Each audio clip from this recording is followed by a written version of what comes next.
menuisier par passion, parce que j'adore le travail du bois. Ça vient de ma période à l'UNIF. En fait, j'étais impliqué dans tout ce qui est quota projet sur l'alimentation saine. Donc, pendant mon blocus, j'ai regardé mon bureau et je me suis dit, mais le meuble devant lequel je suis, il y a plein de formaldéhyde, plein de colle, plein de crasse. Mais ça n'existe pas en fait des meubles bio. Et donc, c'est de là qu'est née l'idée de se dire, mais si ça n'existe pas, pourquoi pas le proposer? Je suis certainement pas le seul à avoir envie de meubles sains dans mon intérieur, quoi. Et donc c'est comme ça, un peu par le destin et le hasard de la vie que je suis tombé dans la menuiserie et dans l'entrepreneuriat.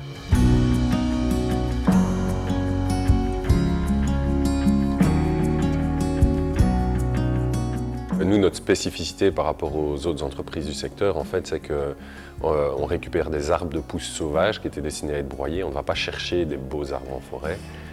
Du coup, notre process interne, en fait, il a dû quand même se spécialiser parce qu'on est sur des petits arbres tordus.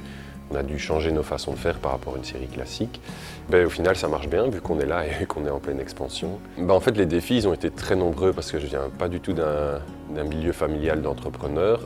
Du coup, je me suis lancé un peu comme un cow-boy sans savoir vraiment avoir de master plan. Donc, les difficultés, elles ont été économiques, organisationnelles. Ma première version, ça a été de travailler, matin, midi, soir, nuit, week-end, etc. Mais ça ne tient qu'un temps. Et du coup, après, j'ai appris à m'entourer, à prendre un peu de recul, prendre du temps, d'aller à des clubs d'entreprise, des fédérations de menuisiers, etc. et voir un peu comment faisaient les autres pour surmonter les difficultés que j'avais, quoi.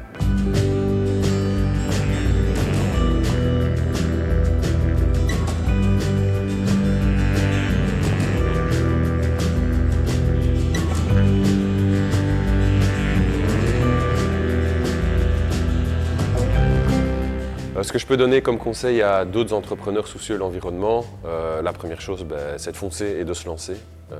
On en a besoin, on a besoin de vous. Et après, c'est de s'entourer. Il y a des fédérations, de travailler son réseau, c'est vraiment important et ça permet parfois en quelques minutes de résoudre des problèmes que seul on y réfléchit depuis des mois. Donc c'est vraiment s'entourer, je crois que c'est la clé, peu importe le secteur.